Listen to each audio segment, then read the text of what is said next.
Assalamualaikum warahmatullahi wabarakatuh.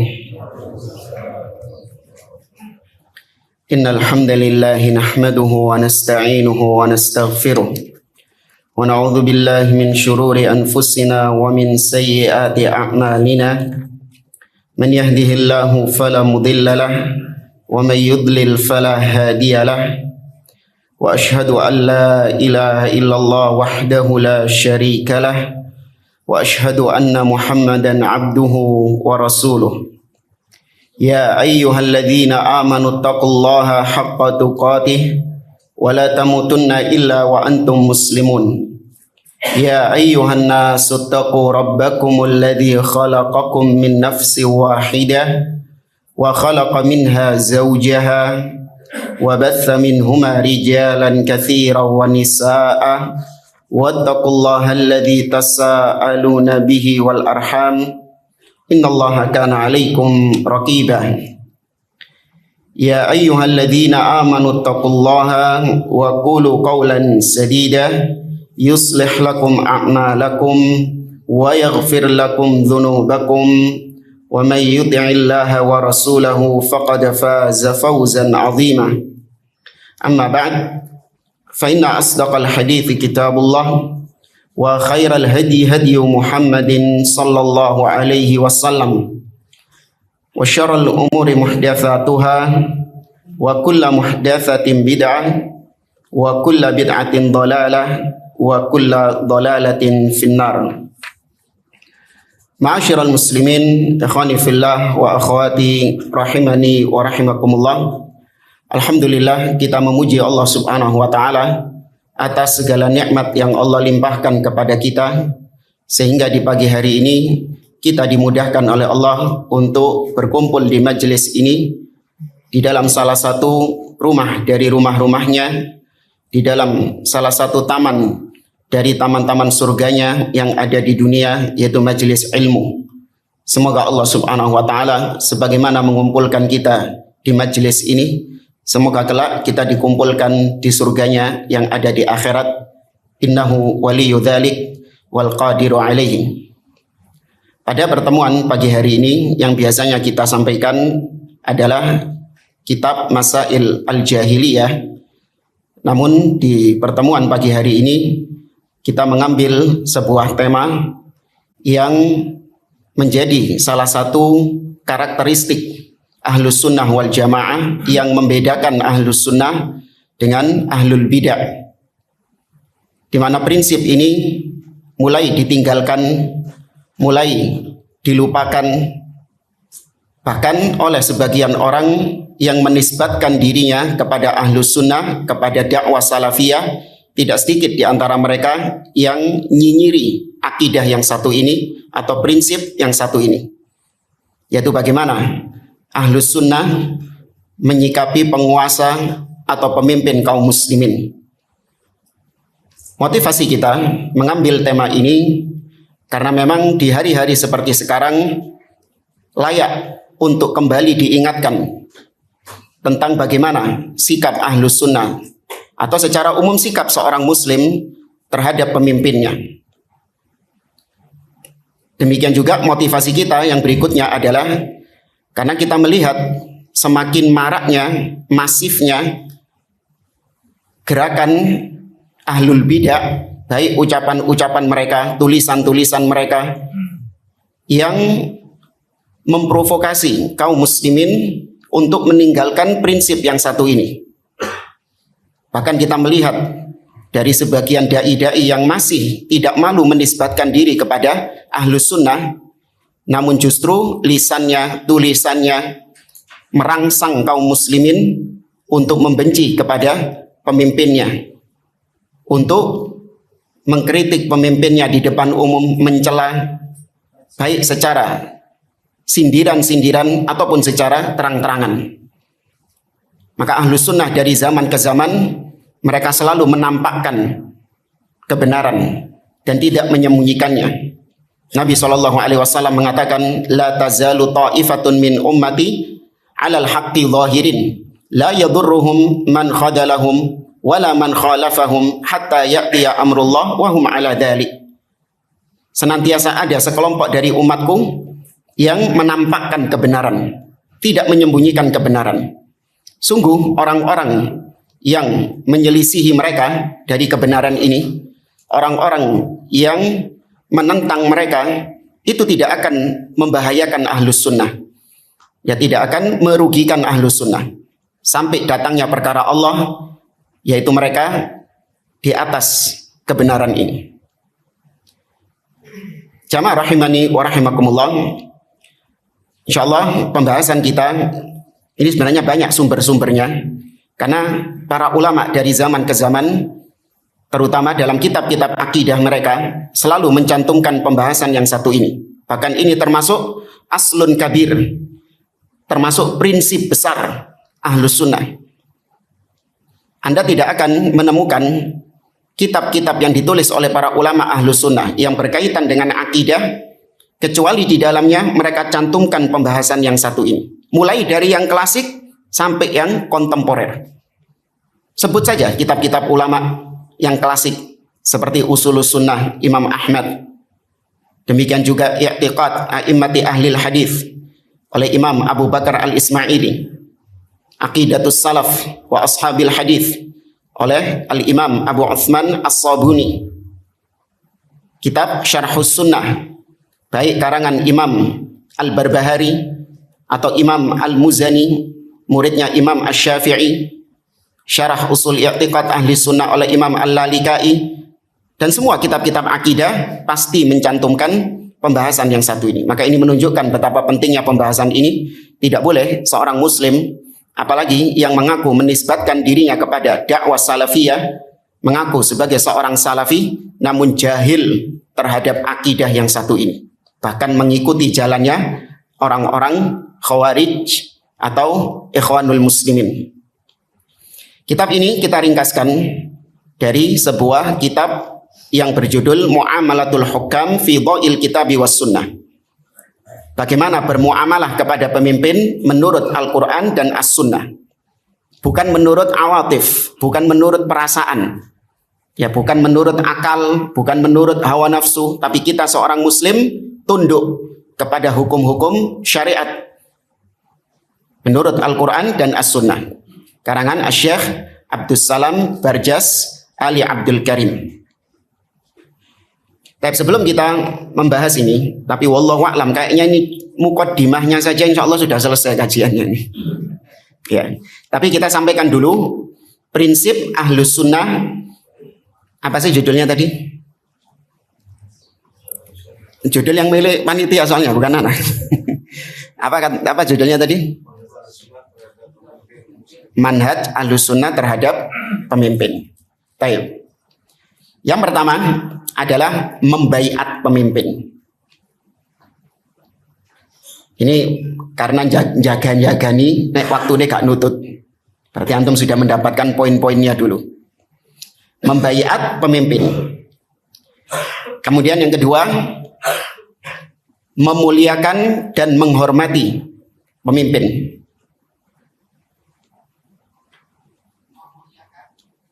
Sopo itu? Kemudian yang ketiga, yaitu tidak mencela pemimpin. Sebenarnya ini bagian dari yang kedua, tapi disendirikan. Otomatis namanya menghormati, memuliakan, ya tidak mencela, tapi disendirikan. Kemudian yang keempat adalah mendengar dan taat kepada pemimpin dalam hal yang ma'ruf. Artinya yang tidak bermaksiat kepada Allah Subhanahu wa ta'ala. Kemudian yang kelima, bersabar atas kekeliruan-kekeliruan atau mungkin kebijakan-kebijakan pemimpin yang tidak kita sukai. Ya, bersabar atas kesalahan-kesalahan pemimpin atau kebijakan-kebijakan pemimpin yang tidak kita sukai. Biromang 6. Yang keenam yaitu menasehati pemimpin. Ya, menasehati pemimpin. Kemudian yang ketujuh, mendoakan kebaikan untuk pemimpin. Mendoakan kebaikan untuk pemimpin. Kemudian yang kedelapan, tidak memberontak kepada pemimpin. Ya, tidak memberontak kepada pemimpin. Dan yang kesembilan, melaksanakan sebagian ibadah bersama pemimpin. Seperti jihad, haji, atau menunaikan zakat kepada pemimpin, atau sholat Id, baik Idul Fitri ataupun Idul Adha, itu bersama pemimpin. Tapi ini beberapa manhaj ahli sunnah terhadap pemimpin. Tapi di sini kita baca tamhid, pengantar dari kitab Muamalatul Hukam yang luar biasa isinya, sangat pas dengan kondisi kita di hari-hari seperti sekarang. Beliau mengatakan, inna sam'a wa ta'a li wulati amril muslimin aslun min usulil aqidati salafiyah. Qalla an yakhluwa kitabun fiha min takririhi wa syarhihi wa bayani. Wa ma dzaka illa li balighi ahamiyatihi wa 'azimi sya'nihi. Idh bisam'i wa ta'a lahum tantadhimu masalihud dini wad dunya ma'an. Wa bil iftiyati 'alaihim qawlan aw fi'lan fasadud dini wad dunya. Sesungguhnya mendengar dan taat kepada pemimpin kaum muslimin merupakan prinsip dari prinsip-prinsip Ahlus Sunnah. Sangat sedikit Anda dapati kitab-kitab akidah kosong dari pembahasan ini. Baik kitab akidah ataupun syarah-syarahnya, selalu ada pembahasan tentang masalah ini. Ini menunjukkan karena sangat pentingnya, urgennya pembahasan yang satu ini, dan sangat besarnya perhatian agama terhadap masalah yang satu ini. Karena dengan mendengar dan taat kepada pemimpin, maka kemaslahatan dunia itu akan tertata rapi, ya, akan menjadi baik. Sedangkan sebaliknya, dengan tidak melaksanakan prinsip yang satu ini, menelantarkan prinsip yang satu ini, itu bisa merusak tatanan dunia, bahkan bisa merusak akhirat seseorang.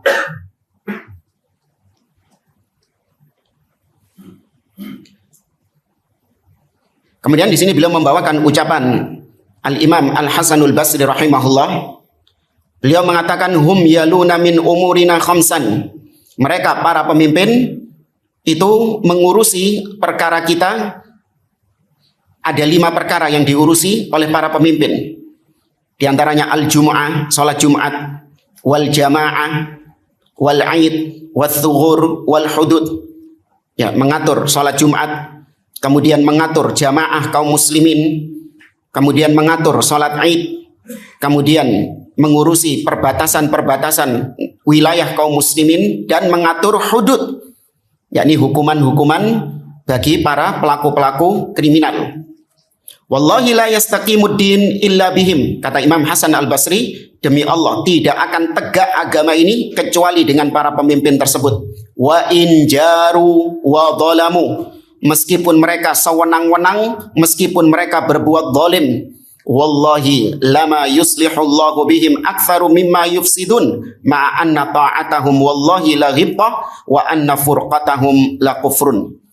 Maka demi Allah, Allah Subhanahu wa taala banyak memperbaiki, ya, Allah Subhanahu wa taala banyak memberikan kebaikan kepada pemimpin daripada kerusakan-kerusakannya.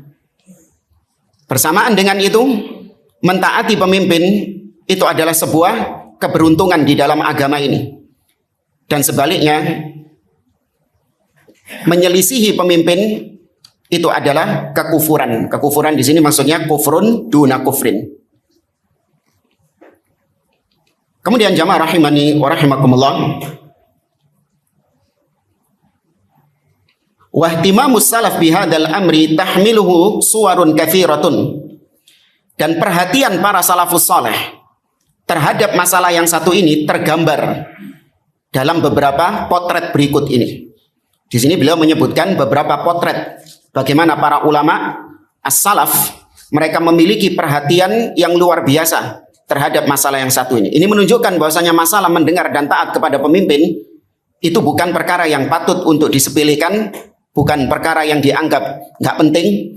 Karena para salaf luar biasa perhatian mereka terhadap yang satu ini. Di antaranya as-suratul ula at-tahdhiru minal khuruji alaihi. Para ulama salaf mereka mentahdzir, memperingatkan kaum muslimin dari khuruj. Ya, khuruj atau sering diartikan memberontak, keluar dari ketaatan kepada pemimpin, yakunu bil lisan wa yakunu bis saif. Memberontak itu bisa dengan lisan dan bisa dengan pedang. Artinya jangan dianggap yang memberontak itu hanya yang turun ke jalan, yang membawa senjata, yang melakukan aksi-aksi ini. Ya, itu juga khuruj.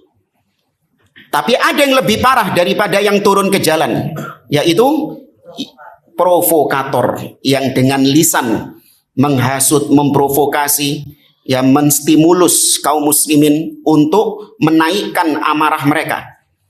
Ketika rakyat sudah marah, maka para provokator ini di mana? Ikut turun enggak? Enggak ikut, santai di rumah. Ya.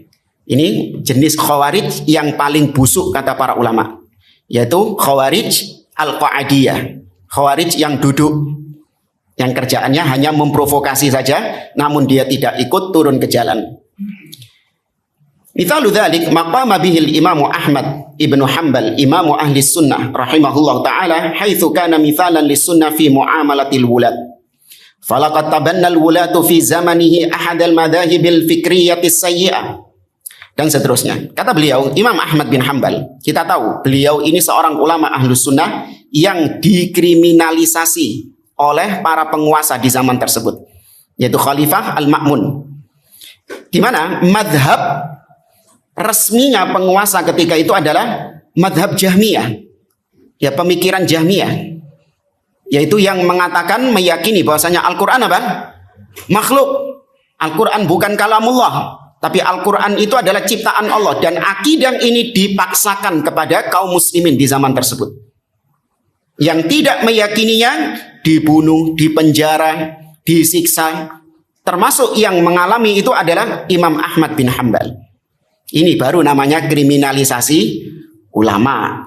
Betul kalau Imam Ahmad. Tapi kalau yang ada sekarang yang teriak-teriak kriminalisasi ulama, enggak. Itu ulamaisasi kriminal. Ya, kriminal-kriminal, ya, preman-preman berjubah, bersorban yang dianggap sebagai ulama. Padahal mereka ini adalah preman-preman bersorban atau berjubah. Kalau Imam Ahmad betul, beliau adalah ulama yang dikriminalisasi. Penguasa memaksakan hal ini kepada rakyat. Wa waqafa kal jabal syamikh fi wajhi man arada mukhalafatal manhajin nabawi wasiyaris salafiyah insiyaqan wara al awatifil mujarradah an quyudil kitabi was sunnah awil madhahibits thawriyatil fasidah. Imam Ahmad tetap tegak berdiri di atas akidahnya, tidak goyah. Di mana banyak ketika itu orang-orang yang ingin untuk menyelisihi prinsip yang satu ini. Namun Imam Ahmad tidak mengikuti perasaannya, nggak baper Imam Ahmad. Wah, ini sekarang didolimi, ini sekarang lagi susah, kondisi sekarang lagi sulit. Enggak. Tetap beliau berpegang dengan prinsip yang satu ini, tidak mengikuti madhab thawriyah. Ya, revolusi, reformasi, enggak. Beliau menceritakan, ijtama'a fuqaha Baghdad fi wilayatil Wathiq ila Abi Abdullah yakni al-Imam Ahmad ibn Hanbal rahimahullah ta'ala wa qalu lahu innal amra qad tafaqama wa fasha wa ya'nuna idharul qawli bi khalqil Qur'an wa ghaira dhalik wala narda bi imaratihi wala sultani. Ada para fuqaha, ahli-ahli fikih dari Baghdad itu bertemu dengan Imam Ahmad. Sambat. Apa sambat ini? Mengeluh tentang kondisi pemimpin yang ada sekarang. Mereka mengatakan kepada Imam Ahmad, sesungguhnya ini sekarang masalahnya ini sudah semakin besar, ya sudah semakin memuncak dan semakin meluas. Maksudnya adalah masalah tentang Al-Quran makhluk. Ya, ini penguasa luar biasa sekarang ini. Wala nardha bi imaratihi, dan kami itu tidak ridho dengan kepemimpinannya dia. Fanadharahum fi dzalik, maka Imam Ahmad berusaha untuk berdiskusi dengan mereka ini. Waqala, kemudian Imam Ahmad mengatakan, dan kalimat ini layak untuk ditulis dengan tinta emas, layak untuk diviralkan, terutama di zaman-zaman seperti sekarang. Beliau mengatakan, alaikum bil ingkari fi qulubikum. Yang pertama kalian lakukan sekarang adalah mengingkari di dalam hati kalian dulu. Artinya, kalau itu kemungkaran dari pemimpin, kita nggak meridhoinya, kita nggak menyetujuinya. Artinya hati kita tidak ridho dengan kemungkaran tersebut. Ini dulu yang ada. Kemudian wala takhla'u yadan min ta'ah, tapi jangan kalian lepaskan tangan baiat kalian dari pemimpin itu.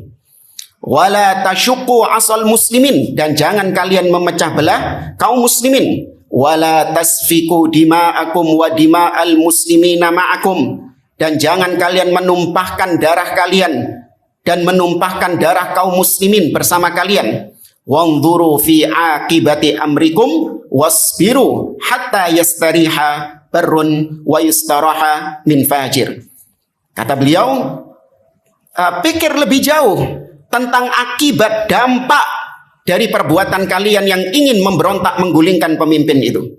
Pikirkan jauh-jauh dan bersabarlah sampai orang-orang yang baik itu istirahat dari kedzaliman tersebut, atau sampai orang-orang yang baik diistirahatkan ya dari orang-orang yang fajir.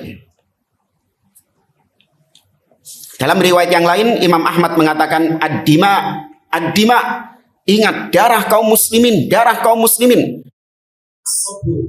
Nahnu fihi khairun minal fitnah.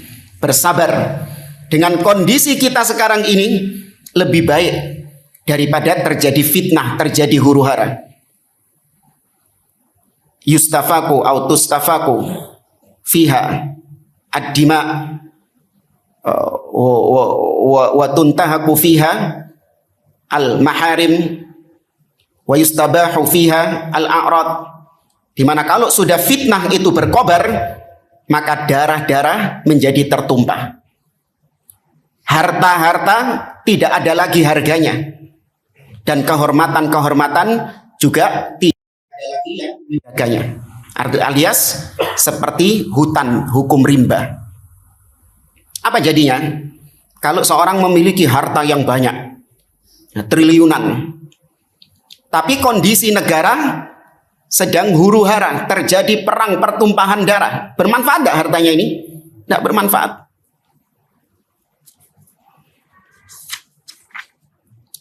Itu yang pertama. Yang kedua, di antara potret para salaf tentang masalah ini, at-taqidu 'ala du'a ilahu, di mana mereka terus menekankan kepada kaum muslimin untuk mendoakan kebaikan bagi pemimpin.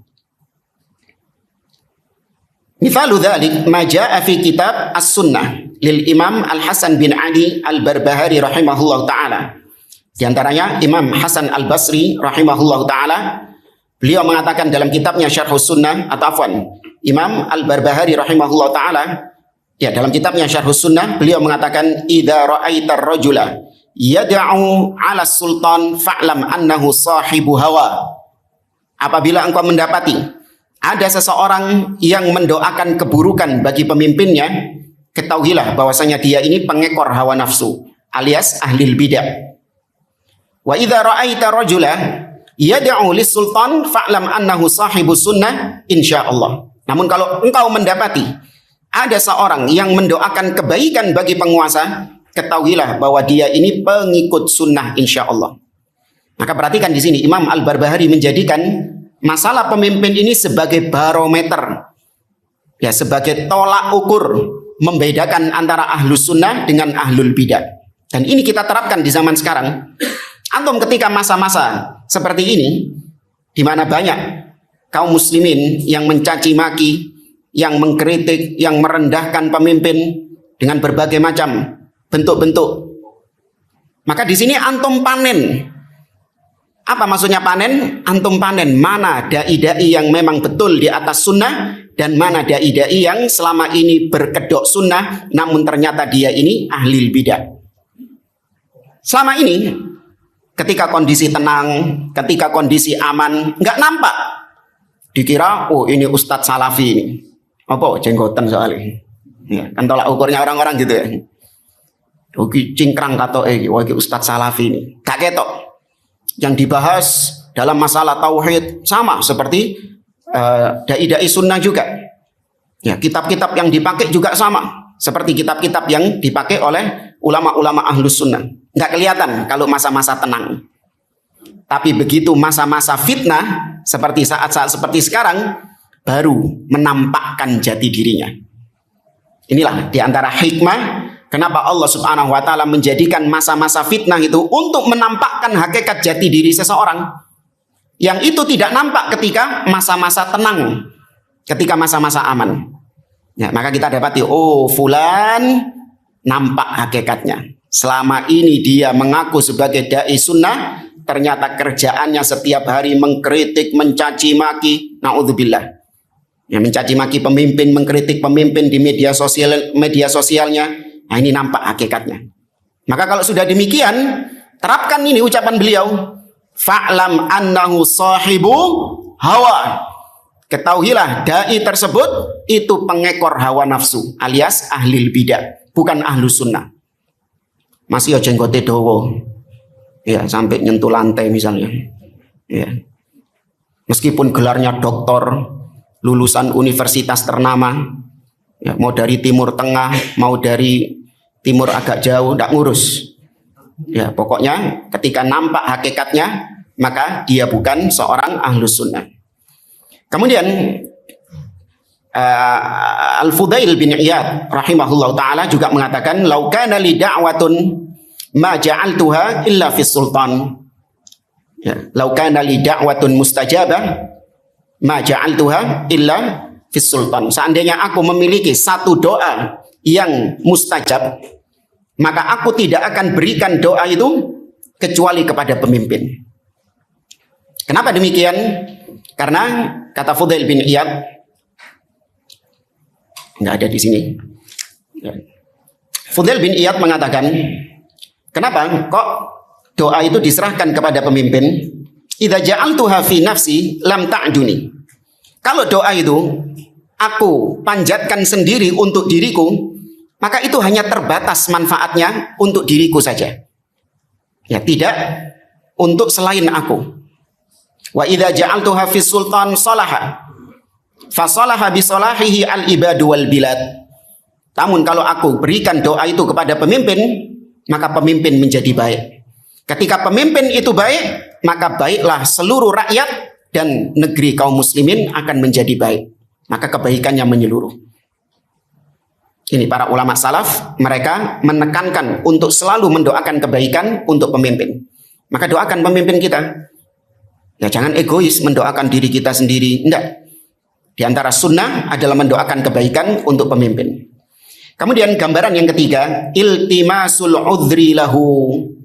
Di antara potret para salaf, di mana mereka menunjukkan tentang pentingnya masalah ini, yaitu mereka para salaf selalu memberikan udhur kepada pemimpin.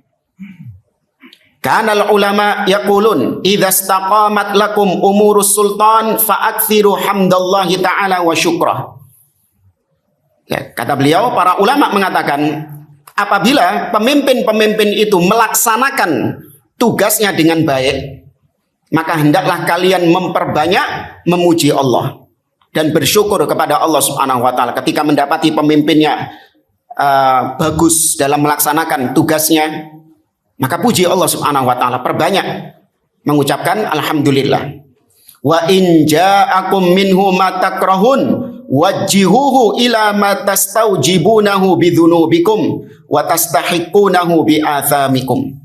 Namun apabila pemimpin itu mendatangkan perkara-perkara yang tidak kalian sukai, kebijakan-kebijakan yang tidak kalian sukai, yang mana itu menyengsarakan kalian, maka arahkan itu kepada diri-diri kalian karena sebab dosa-dosa kalian, di mana kalian memang pantas untuk mendapatkan hal tersebut. Ini para ulama ahlus sunnah, mereka itu tidak sebagaimana ahlul bidah dari kalangan khawarij atau ikhwanul muslimin. Khawarij, mereka ini selalu mendidik kaum muslimin untuk mengarahkan jari telunjuknya kepada pemimpin. Ketika ada kekeliruan, ketika ada musibah, ketika ada kesulitan ekonomi, mereka selalu mengarahkan jari telunjuknya kepada pemimpin. Oh, ini gara-gara pemimpin. Engko ono masalah apa maneh? Oh, iki gara-gara pemimpin. Engko ono musibah apa maneh? Oh, iki gara-gara pemimpin. Bahkan meskipun itu musibah yang murni Allah Subhanahu wa taala yang menurunkan hal tersebut, seperti mungkin gempa ya, atau banjir atau tsunami, tetap mereka mengarahkan telunjuknya ke siapa? Ke pemimpin. Ini karena dosa-dosa pemimpin, ini karena kekeliruan pemimpin, kezaliman pemimpin. Rakyat itu dididik untuk mengacungkan telunjuknya kepada pemimpin, pemimpin, dan pemimpin. Sedangkan ahlu sunnah tidak. Ahlu sunnah mendidik kaum muslimin untuk mengacungkan telunjuknya kepada diri mereka masing-masing. Ini karena sebab dosa-dosa kalian, karena sebab kemaksiatan kalian, karena sebab kesyirikan kalian, kebid'ahan kalian. Bukankah Allah Azza wa Jalla mengatakan, ma asabakum min musibatin fabima kasabat aidikum wa ya'fu an katsir. Tidaklah musibah itu menimpa kalian kecuali karena sebab dosa-dosa kalian. Dhaharal fasad, kata Allah, dhaharal fasadu fil barri wal bahri bima kasabat aidin nas liyudhiqahum ba'dalladzi amilu la'allahum yarji'un. Telah nampak kerusakan-kerusakan, musibah-musibah di daratan dan di lautan karena sebab dosa-dosa siapa?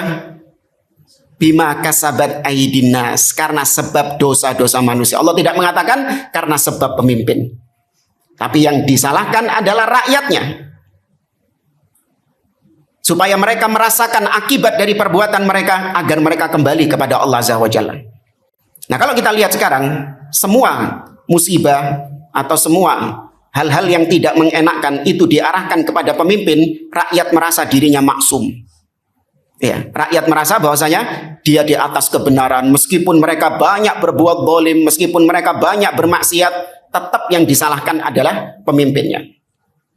Bahkan kisah dari Syekhuna Abdul Malik Ramadhani hafizahullah, beliau pernah bertemu dengan salah seorang pencuri, ya, mantan pencuri lah istilahnya. Kemudian mantan pencuri ini mengatakan, lawis taqamat al-hakim ma sarokna. Ya, seandainya pemimpin itu becus mengurusi negara, kami tidak akan mencuri. Lihat, nyolong yang jelas-jelas itu perbuatan dosa, DE sing nyolong, dia yang melakukan maling itu, tetap sing disalahno sapa? Pemimpin. Seandainya pemimpin itu becus dalam melaksanakan kepemimpinannya, maka kami nggak akan mencuri. Naudzubillah, sing disalahno terus ya, Pak? Ya, ini karena ini didikannya ikhwanul muslimin, didikannya khawarij. Kaum muslimin dididik untuk selalu menunjuk kepada pemimpin-pemimpin. Kita ahlus sunnah tidak. Ya, ahlus sunnah selalu mengembalikan itu kepada diri sendiri. Dan ini merupakan tuntunan para salaf. Wa aqimu udhra sultan. Hendaklah kalian mencari uzur bagi pemimpin. Lintisharil umuri alaihi wa kathrati ma yukabiduhu min dhabti jawanibil mamlakah wastilafil a'da wa irda'il awliya wa qillatin nasih wa kathratit tadlisi wat tama'. Cari uzur kepada mereka. Ya, mungkin mereka memiliki kekeliruan, kesalahan disebabkan karena besarnya wilayah tanggung jawab yang mereka pikul, besarnya beban yang mereka pikul. Ya, jangankan pemimpin yang mengurusi satu negara yang luas ini, kita saja sebagai pemimpin rumah tangga yang sekup rumah saja, apakah sudah pasti di atas kebenaran? Nggak pernah keliru sama sekali? Hah? Tidak. Maka karena luasnya wilayah mereka, sangat mungkin terjadi kekeliruan-kekeliruan pada mereka. Dan karena banyaknya musuh-musuh yang menyerang para pemimpin itu, demikian juga sedikitnya orang-orang yang menasehati dan yang lainnya.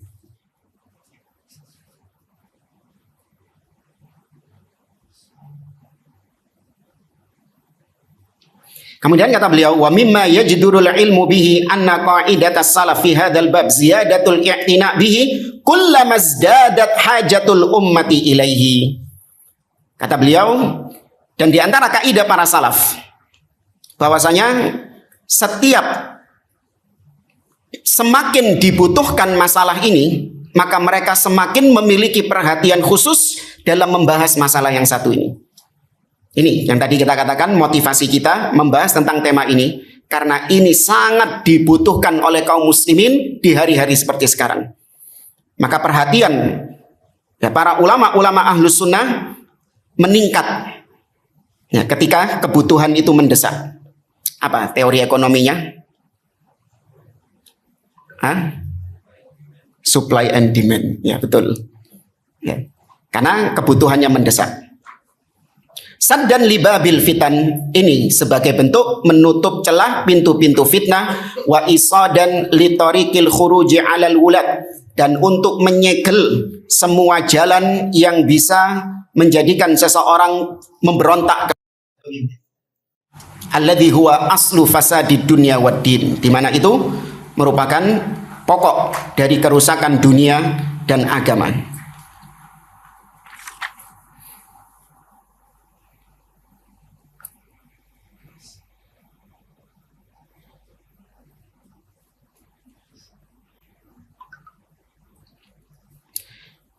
Kemudian beliau di sini mencontohkan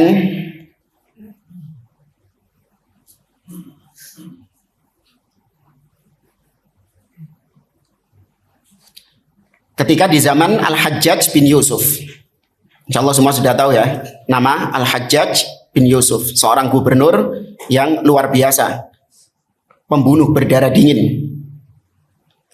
Kata beliau, wa adribu laka mathalan bil Hajjaj bin Yusuf Ats-Tsaqafi wa qad ishtahara amruhu fil ummati bil zulmi wal ghushmi wal israfi fi safki dima wa intihaki hurumatillah. Telah dikenal bagaimana perkaranya Al-Hajjaj bin Yusuf dengan kezalimannya, kesewenang-wenangannya, menumpahkan darah dan merusak kehormatan-kehormatan yang dijaga di dalam agama ini. Wa qatli man qatala min sadatil ummah. Bahkan yang dibunuh itu merupakan tokoh-tokoh yang sangat penting di dalam umat ini. Seperti Sa'id ibn Jubair, seorang tabi'in. Dan juga menyandra Ibnu Zubair, ya Abdullah ibnu Zubair.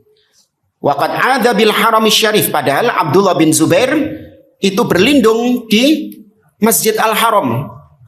Wastabaha al-hurmah, namun tetap dihalalkan. Jadi halalkan, padahal tanah haram itu nggak boleh menumpahkan darah di situ. Tapi telah dihalalkan oleh Al-Hajjaj bin Yusuf ini. Luar biasa sewenang-wenangannya. Padahal Abdullah ibnu Zubair sudah memberikan baiatnya kepada Hajjaj bin Yusuf. Wal Hajjaj naibun an Marwan, thumma an waladihi Abdul Malik. Al-Hajjaj ini bukan khalifah ya. Hajjaj bin Yusuf itu gubernur, perwakilan dari raja, yaitu Marwan, kemudian putranya yaitu Abdul Malik bin Marwan. Walam ya'had ahadun minal khulafa ila Marwan walam yubayyi'u alul halli wal aqd wa ma'a dzalika lam yatawaqqaf ahadun min ahli al-'ilm fi ta'atihi wal inqiyadi lahu fima tasughu ta'atuhu fihi min arkanil Islam wa wajibatihi. Kata beliau, meskipun demikian para ulama ya min ahli al-'ilm mereka tetap memberikan ketaatannya kepada Al-Hajjaj bin Yusuf ini dan juga kepada khalifahnya yaitu Abdul Malik bin Marwan.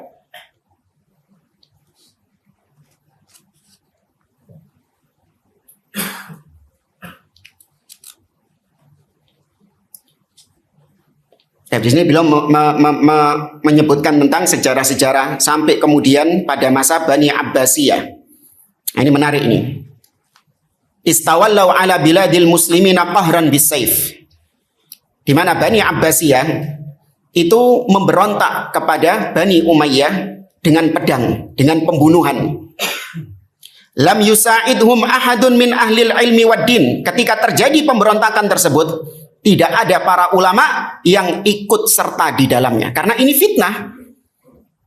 Ya, tidak ada yang ikut serta di dalamnya. Menahan diri ketika fitnah terjadi. Wa qatalu khalqan katsiran wa jamman ghafiran min Bani Umayyah wa umaraihim wa nuwabihim. Di mana Bani Abbasiyah ini banyak membunuh Bani Umayyah, baik dari rakyatnya ataupun dari pemimpin-pemimpinnya atau wakil-wakilnya, pejabat-pejabatnya, dipateni kabeh ambek Bani Abbasiyah. Wa qatalu Ibnu Hubairah Amiral Irak. Ya, seorang yang bernama Ibnu Hubairah, gubernurnya Irak, dibunuh.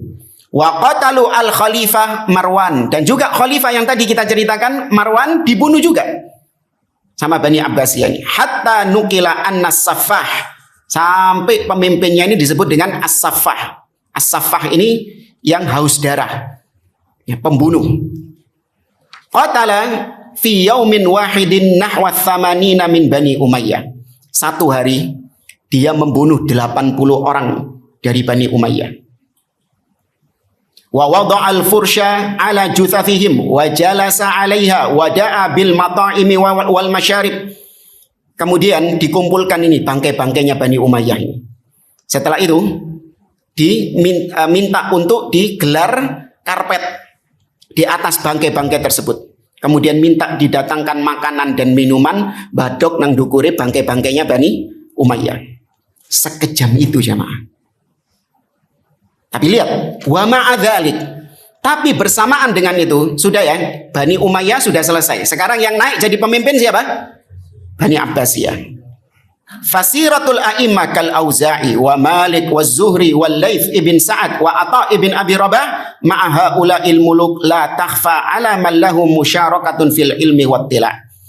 Namun para ulama yang hidup di zaman tersebut seperti Imam Al-Auza'i, Imam Malik, ya, Az-Zuhri, Al-Laits ibn Sa'ad, Atha bin Abi Rabah, sikap mereka kepada pemimpin-pemimpin Bani Abbasiyah yang seperti tadi itu gambarannya tidak tersembunyi bagaimana mereka menampakkan kesetiaan pemimpin tersebut. Jadi pemimpin ini sudah pernah kita bahas pada kitab apa? Sebelum daurah ini pernah kita membahas tentang masalah pemimpin. Kalau antum ingat pakai apa dulu? Pakai slide. Yaitu kitab Al-Ihkam fi Sabri Ahwalil Hukam oleh Syekh Ibrahim Ar-Ruhaili hafizahullah taala. Di situ kita sudah menjelaskan bahwasanya pemimpin meskipun naik dengan cara yang tidak syar'i seperti tadi Bani Abbasiyah, maka kepemimpinannya tetap apa? Sah. Termasuk di negara kita cara mendapatkan kepemimpinan tidak syar'i. Ya, dengan jalur suara. Kalau ini dengan jalur darah. Nah, kalau di negeri kita dengan jalur suara. Kalau ini tadi Bani Abbasiyah senjatanya apa? Pedang. Nah, kalau di negeri kita senjatanya apa? Paku. Iya, jamaah, senjatanya paku. Sama-sama, cuman nggak ada darahnya. Bedanya itu. Ya. Tapi sama-sama nggak syar'i. Ya, maka para ulama kalau dalam masa-masa kepemimpinan yang tidak syar'i mendapatkan kepemimpinan yang tidak syar'i seperti pertumpahan darah ini atau juga seperti di negeri kita, mereka berlepas diri. Namun ketika sudah naik pemimpin yang baru meskipun dengan jalur seperti tadi, maka sah kepemimpinannya. Ya, maka ini membantah statement sebagian orang bahwasanya kita hanya mendengar dan taat kalau pemimpinnya dipilih dengan cara yang syar'i. Pertanyaannya, ya apa cara sing syar'i? Gimana cara pemimpin naik menjadi pemimpin dengan jalur yang syar'i? Bikin partai Islam. Hah? Apa? Ya apa zamannya Umar dulu?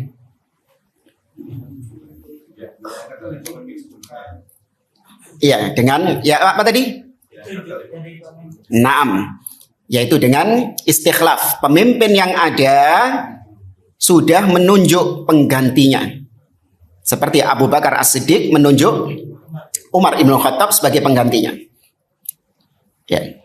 Atau cara yang kedua tadi, seperti yang dilakukan oleh Umar Ibn Khattab radhiyallahu ta'ala anhu, yaitu beliau menunjuk Dewan Syuro yang diisi oleh para ulama, orang-orang yang berilmu, bukan semua orang, diisi oleh para ulama, orang-orang yang memang berkompeten dalam bidang tersebut.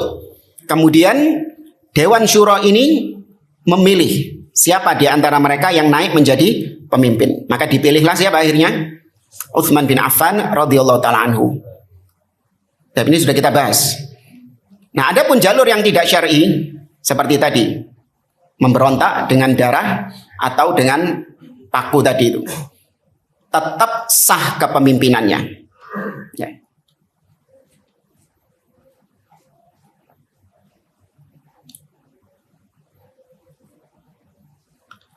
Baik, jamaah rahimani wa rahimakumullah.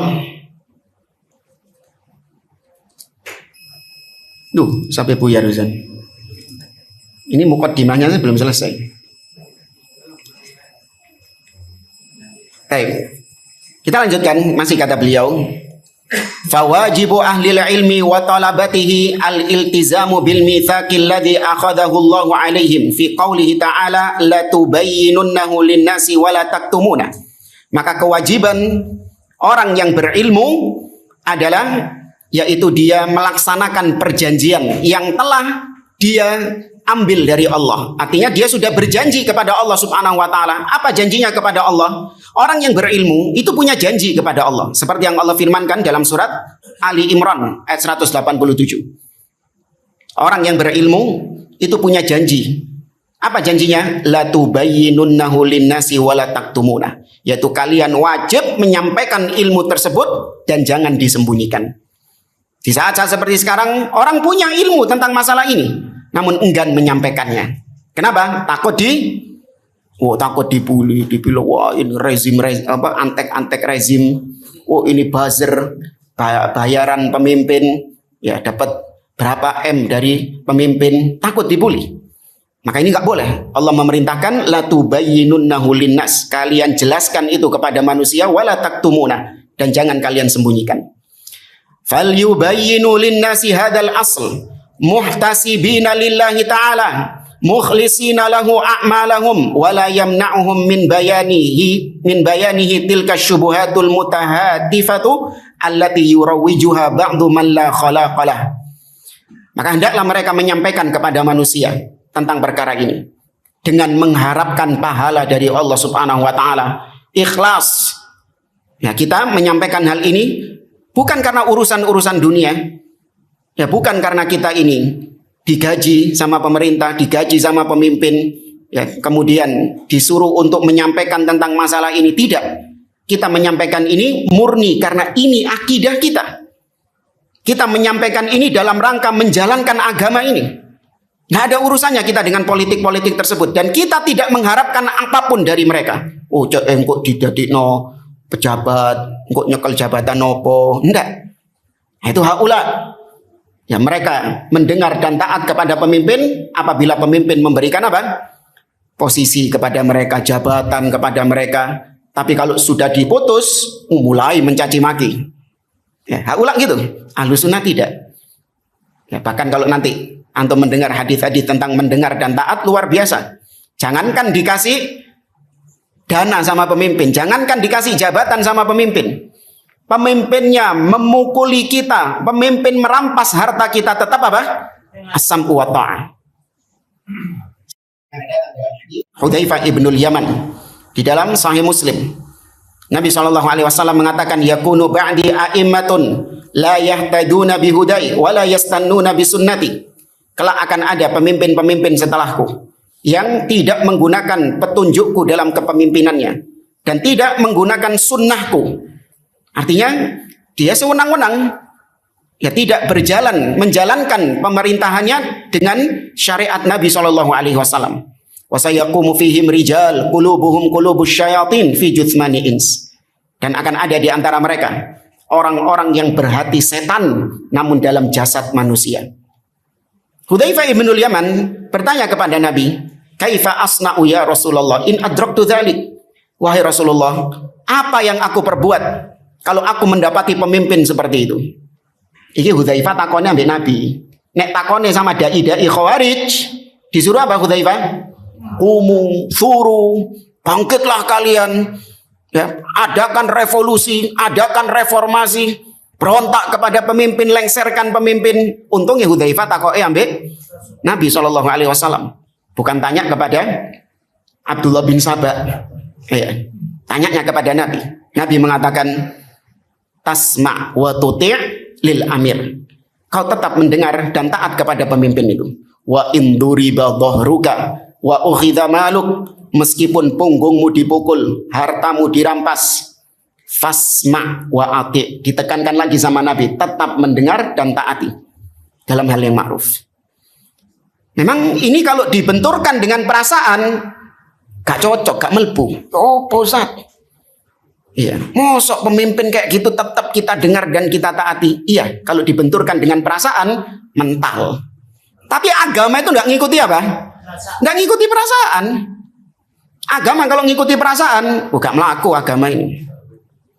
Poligami. Kalau ngikuti perasaan, hah? Ya apa? Diterima apa ditolak poligami ini kalau ngikuti perasaan? Hah? Oh, bapak-bapak diterima. Ya. Kalau ibu-ibu, wallahu a'lam. Ya, kalau ngikuti perasaan, ya, maka agama tidak mengikuti perasaan. Ya, Nabi SAW, syariat Islam menekankan hal tersebut.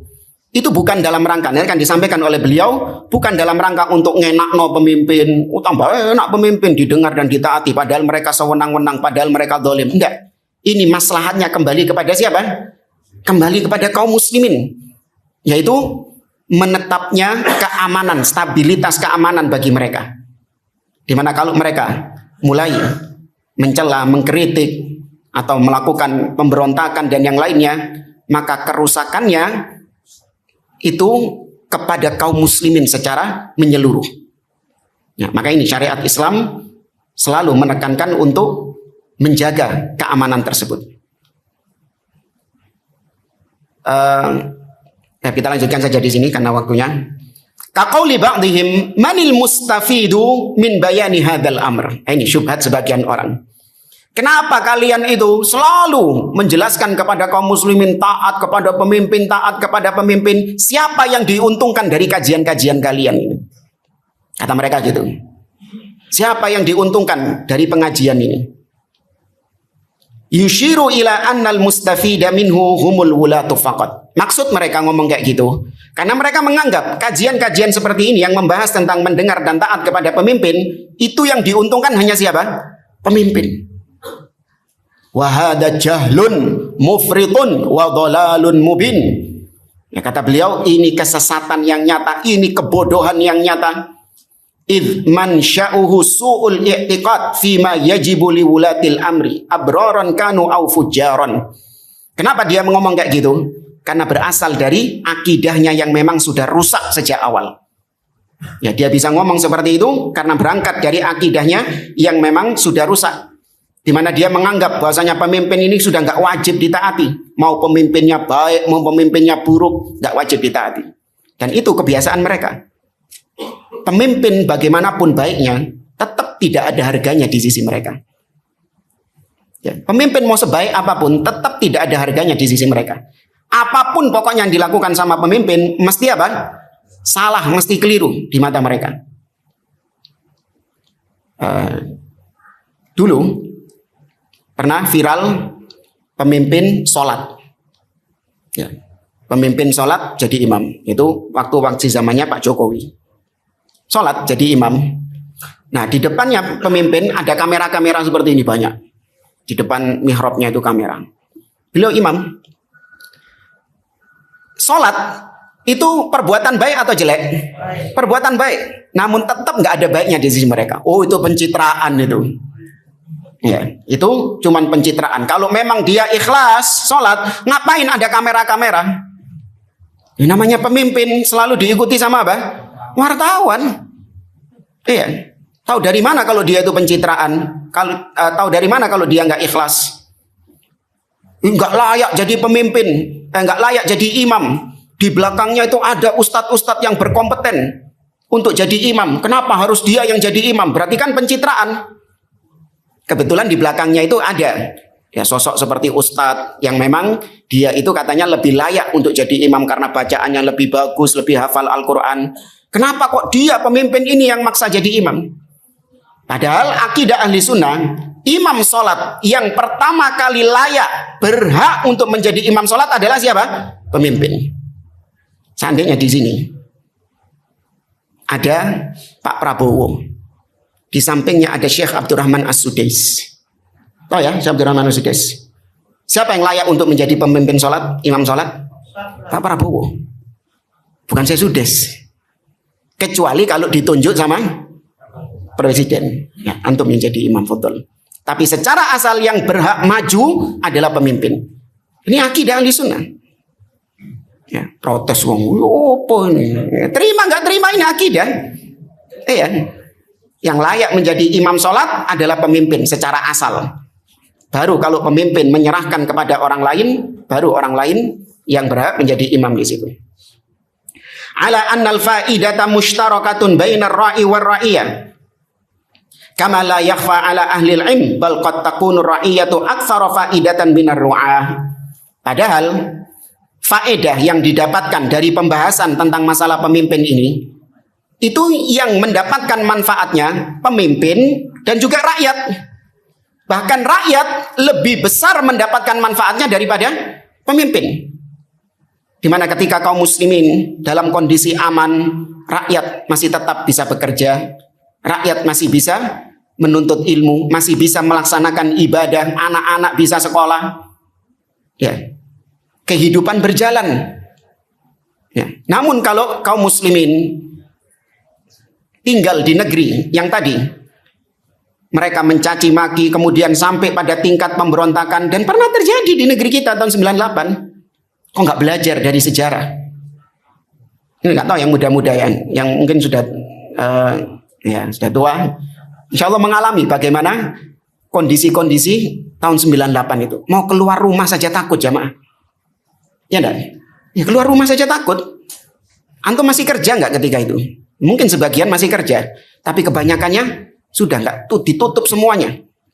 Ya, luar biasa. Darah tertumpah, nyawa melayang, fasilitas-fasilitas umum rusak. Ya. Ini akibat tidak menjalankan syariat Nabi SAW. Wa minasyubahi aidan qaulu ba'dihim innal kalama fi hadzal mawdu' laisa hadza waqtahu. Ini juga banyak yang ngomong kayak gini. Sebagian orang mengatakan pembahasan tentang masalah pemimpin itu bukan sekarang saatnya untuk dibahas. Ini rakyat sekarang sedang marah. Rakyat sekarang ini sedang lagi gencar-gencarnya mengkritik pemimpin. Kok bisa kau membahas tentang masalah ini? Bukan waktunya. Ya, sama seperti kemarin, ya, ada seorang dai Ahlus Sunnah di mana mengingatkan untuk menenteramkan hati kaum muslimin di saat kondisi ekonomi yang sulit. Diingatkan bahwasanya Allah Ar-Razik, Allah yang menjamin rizki. Apa kata mereka? Bukan saatnya membahas ini.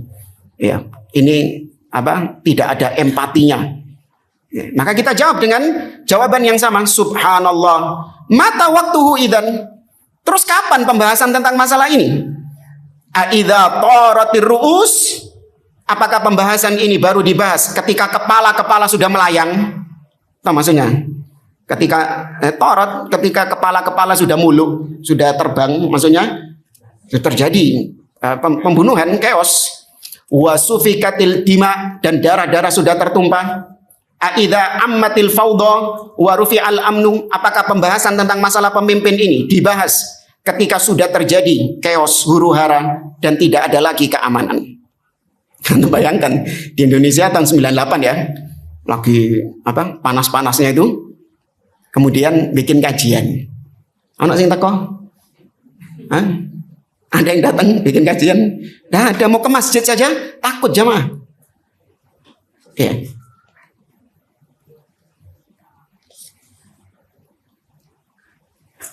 Baik, jamaah rahimani wa rahimakumullah. Kurang berapa menit? Nanti pertanyaan sesi kedua ya. Ya. Jadi nggak ada pertanyaan, semua pertanyaan nanti dikumpulkan di sesi kedua. Kurang berapa menit, Ana? 5 menit. Tadi poin-poinnya insya Allah secara umum insya Allah sering antum dengar, hanya saja nanti antum perdalam lagi saja. Bisa mendengarkan beberapa kajian-kajian mungkin yang sudah ada di murojaah kembali tentang berapa poin tadi berarti? Hah? Tadi antum nyatet berapa poin? 9 poin itu. Dan kita ingin menyampaikan nasihat secara umum, terutama di masa-masa seperti sekarang, untuk seorang muslim hendaknya menahan diri, menahan lisan, menahan tulisan, terutama di media sosial, dari kritikan-kritikan atau mencela kepada pemimpin.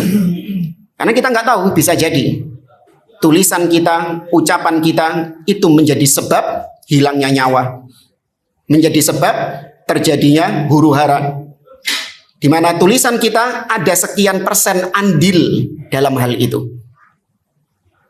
Ada sebuah kisah yang membuat kita semakin berhati-hati di dalam hal ini, yaitu sebagian ulama menyebutkan beliau ini adalah seorang sahabi, seorang sahabat.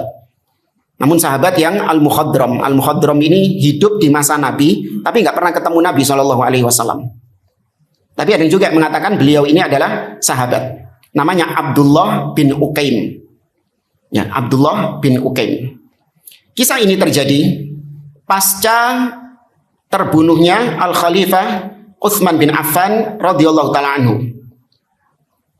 Ya, setelah terbunuhnya Utsman bin Affan radhiyallahu taala anhu. Abdullah bin Uqaim, beliau pernah duduk di masjid. Akhadha Ibnu Uqaim yahthu at-turaba ala ra'sihi amamal masjid. Jadi Abdullah bin Uqaim ini setelah terjadi peristiwa pembunuhan Utsman, dia ini di depan masjid menabur-naburkan pasir ke kepalanya. Seraya mengatakan, qataltu Utsman, aku telah membunuh Utsman, aku telah membunuh Utsman. Dia mengatakan, la u'inu ala dami khalifatin ba'daha abadan. Sungguh aku tidak akan lagi ikut serta, ikut andil dalam pembunuhan khalifah setelah ini. Wis, kapok aku. Nyesel dia ini, Abdullah bin Uqaim. Maka orang-orang heran melihat Abdullah bin Uqaim ini. Ya, aqtalta Utsman, apakah kau betul membunuh Utsman bin Affan? Maka kata Abdullah bin Uqaim, inni la'a'uddu dzikra masawihi i'anatan ala damihi. Sesungguhnya aku menganggap ketika dulu aku menyebut-nyebut keburukan-keburukannya Utsman, itu aku hitung sebagai andil dalam pembunuhan Utsman bin Affan. Artinya Abdullah bin Uqaim ini gak melok nyuduk langsung, tidak ikut langsung menebaskan pedangnya kepada siapa? Utsman, gak ikut dia. Tapi dia ini aktif apa? Memprovokasi, menyebarkan keburukan-keburukannya Utsman, sehingga dia menganggap bahwa dia ikut andil dalam pembunuhan Utsman itu. Maka hati-hati kalau sampai terjadi hal tersebut. Kita, antum yang menulis tulisan-tulisan atau mengucapkan suatu ucapan, maka di situ ada ikut andil di dalamnya. Maka hati-hati dengan provokator-provokator di masa-masa sekarang. Al-Imam Al-Ajuri rahimahullah dalam kitabnya Asy-Syari'ah, beliau mengatakan, la yanbaghi liman ra'a ijtihada kharijin qad kharaja ala imamin adilan kana al-imam am ja'iran fa kharaja wa jama'a jama'atan wa salla sayfahu wastahalla qitalal muslimin fala yanbaghi lahu an yaqtarra bi qira'atihi lil Qur'an wala bi tuli qiyamihi fis shalah wala bi dawami siyamihi wala bi husni alfadhihi fil ilm idza kana madhhabuhu madhhab al khawarij. Tidak boleh bagi seorang tertipu kalau ada ya sosok yang luar biasa dalam beragama, soleh, Tapi jelas-jelas dia ini memberontak kepada pemimpin, mencela, mencaci maki. Kemudian setelah itu dia mulai mengumpulkan massa, memobilisasi orang-orang. Nah, kelakuannya kan gitu kan memang kan. Setelah itu dia mengumpulkan massa. Setelah itu dia mulai menghunuskan pedangnya. Kemudian dia menghalalkan pembunuhan kepada kaum muslimin, menghalalkan peperangan kepada kaum muslimin. Maka tidak boleh bagi seorang muslim tertipu dengan dai-dai seperti ini. Jangan tertipu dengan bacaan Qur'annya yang indah. Bagus nek ngaji nih, luar biasa. Sampai wong-wong nangis kabeh. Jangan tertipu dengan bacaan Qur'annya yang indah. Dan jangan tertipu dengan panjangnya sholat yang dia lakukan. Oh fulan, Masya Allah kalau sholat. Kalau dulu Nabi kakinya bengkak, iki cuklek. Luar biasa ini. Ya, jangan tertipu.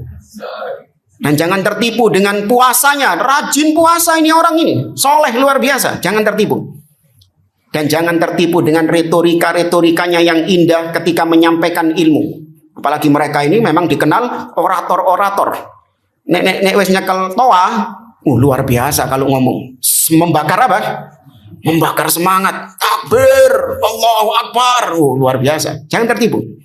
Kalau betul Anda tahu bahwasanya dia ini pemikirannya adalah pemikiran Khawarij. Di antara pemikiran Khawarij tadi, yaitu gemar mengkritik pemimpin di depan umum. Padahal itu bukan ajaran Nabi SAW. Ya. Tapi sebenarnya masih banyak ya. Cuman ya qadarullah. Malla yudraku kullu yudraku jullu. Kalau nggak bisa diambil semuanya, ya diambil sebagiannya saja. Wallahu a'lam bishawab. Insyaallah nanti pertanyaan di sesi kedua. Sudah habis ya waktu anak kan? Iya sudah habis.